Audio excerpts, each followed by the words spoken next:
How are you? Good. How you guys doing this morning? Good. How are you doing? Terrific. Thank you.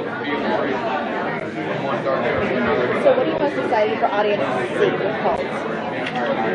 Well, we just love the fact that, I think that people have talked about doing these kind of shows a lot where you do a world within a world. And what we're hoping is that both worlds feel real and great and suspenseful. And mostly we're just hoping that people want to go along for the ride. We want it to be enjoyable and entertaining as well as scary. And we're just hoping that people come and invest and feel like they're almost watching two shows within one, that they play off each other correctly. What are some of the challenges of having like a show within a show and keeping the two separate? That's a great question. Normally when you're breaking a complicated series, you have one show that you're trying to make sure everything adds up. What's fun about this is we have to make sure both shows add up. And we want the inside show to tell a whole story as well. As it does in the pilot, there's beats to that story that hopefully feel like they end and drive you to the next episode. And for us, every episode has to feel like that. Both shows play off each other. But on the fun side, it really gives us an opportunity to really do a lot of clues from the inside show to the outside show, or thematic parallels from the inside to the outside. But our goal is to actually break two full series of stories, one for both, but they actually feel like they're all part of the same show, if we do it right. The writer of the show within the show is obviously a big part. He's teased a lot. Are we going to learn more about him as the season goes on? Yes, he is definitely a character that will be revealed as we go further. Right now, he's an enigmatic figure, and he definitely plays a role in it, as you could most likely guess from his name is featured and he's discussed. But he plays into a larger part of the mythology of the series, so he definitely will play a factor in it, but it will be maybe not right away. But we'll see how he plays it. Right now, he's very elusive. It's like the series creator Rockney Escobar when you talk to him. Is there any fan situations or certain fan bases or whatever that really drew you to this idea? Well, I think between the shows Rockney has worked on and the shows that at Fake Empire we've done, they've inspired a terrific group of fans that follow the shows and talk about the shows. And in our minds, we just thought, what if those communities, which are all great, what if it was to go awry, and what if it was to be somebody nefarious that was leading those communities? So for us, I think we're hoping to draw as wide a fan base as we possibly can. People that would have watched Chuck, people that would have watched Farscape, people that would have watched anything in between. But I think it was inspired a little bit by everyone sort of realizing that, wow, the fans play a major part in the fact that they can be organized and have conversations about the shows. That's something that we think is a huge part of why we make these shows right now. To be able to see online and the way people talk and react to them, and that's what we thought it'd be fun to make a show that actually incorporated those elements into the actual show itself. How much are you going to explore the celebrity that often comes along with violent characters, like a serial killer or a cult leader? I think that in this type of thing, what we're going to do is actually explore both sides of it. We're going to get to see the character of Billy Grimm, and then we're going to get to see the actor who plays him, which Rob Knepper is obviously playing both. And I think through that and through some of the cast of the show, Lona Tall's character also, we'll see her as the actress. We're going to get to sort of see the influence that they have and how they're reacting to it. I think it's certainly a part of it, but I think it's something that's going to have to grow a little bit as it goes along, and we find out what the fans of the show are really up to. So it's something we will deal with, but I think as the show goes on, we'll be dealing with it a little more. The show is very different. Where did the idea come from? It basically came from a little bit of the shows that we've all been involved with have very loyal and outspoken fan bases. And part of what we were thinking of is social media now dominates the television landscape right now, and it's so important to have a show that has a presence there.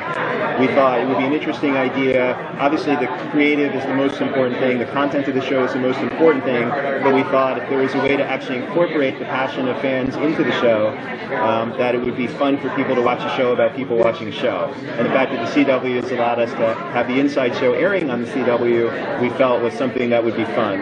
Basically, we wanted it to be thrilling and entertaining, but we want it to be a ride and something that people really enjoy watching every week as well.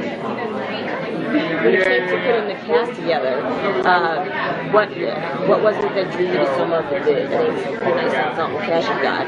And I always thought that Chuck was one of the best written ensemble shows when it was really about one person. Right.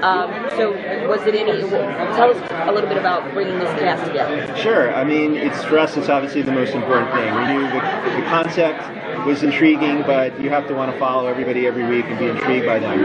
Rob Knepper is somebody we've admired his work. We've seen him do comedy, we've seen him do scary, and for the role of Billy Grimm and the role of the actor he plays, he's going to have to do everything. And we love the idea of Rob just comes in and dominates what he's in. He's grounded, and he's larger than life at the same time. The pairing of Matt and Jessica we thought was great. They're two people that I think are known to their audiences.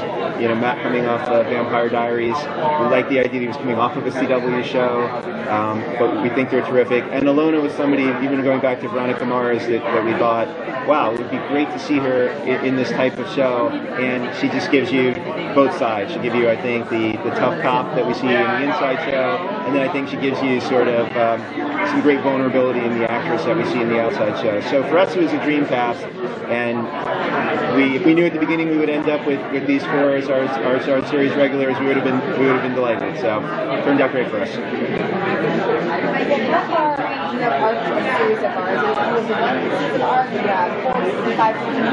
Yeah, well, right now, before we go into anything like this, I think we basically have the way we want it to work is that each season sort of serves as a chapter and is a journey. We want each season to be a very satisfying season. The fact that we're doing 13 episodes really helps that.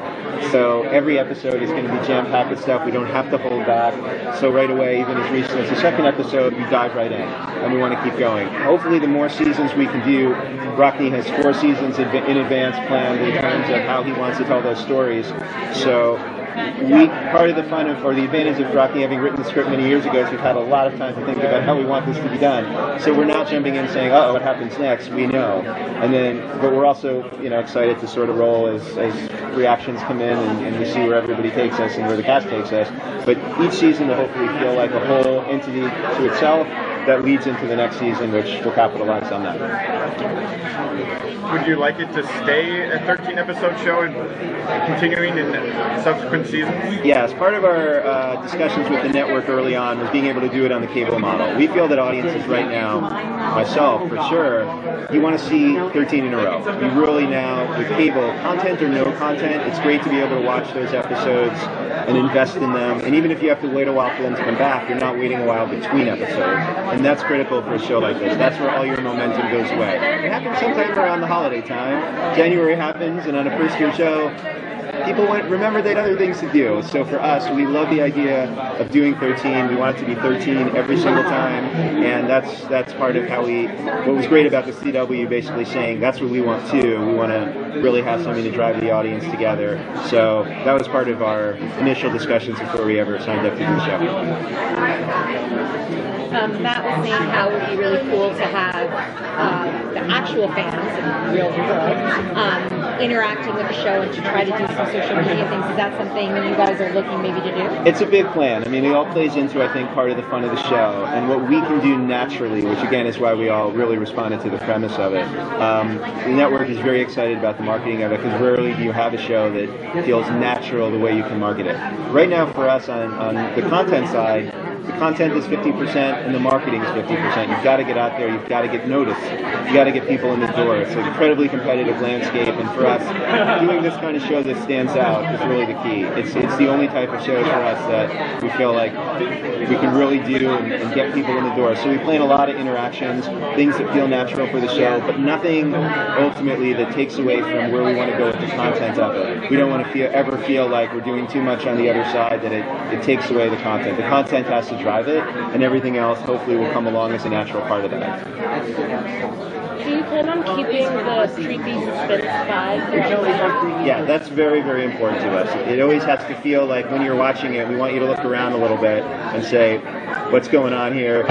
we feel like after all these years of watching television, we love the idea that maybe television is watching you. And that's sort of, I think right now it feels like between the way we interact online and how people know a lot about us from our marketing and what we do and what we buy, we love the idea that, wait a minute, what if our television is gathering information about us? And, you know, we just thought it'd be fun for people to suddenly go, wait a minute, how do they know that? And all that. So if we do it right, it'll have that suspense vibe throughout, but it will hopefully never take itself too seriously to the point of stopping the fun of it, but it will be suspenseful enough that every week that will give people something to come back to.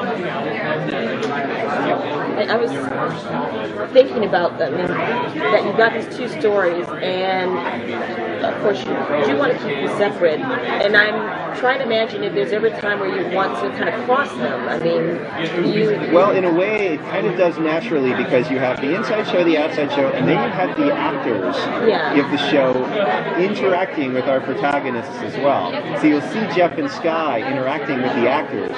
So in a way, it gives a third dimension to it that you're starting to again wonder, are the actors tools somehow of the show, or are they innocent bystanders, or a combination of both? So we love to have our cake and eat it that way if we can find a natural way to do it, but there's that third pocket of interaction where we do feel those worlds will merge. And again, if we do it right, just like they visit a spot in the show, you saw the creepy shed in the pilot, then Jeff and Sky meet for the first time in that exact set. So we want to continue to explore certain ways that locations and things are used in the show that may be used by the real life cult itself. Thank you very much. Thank you.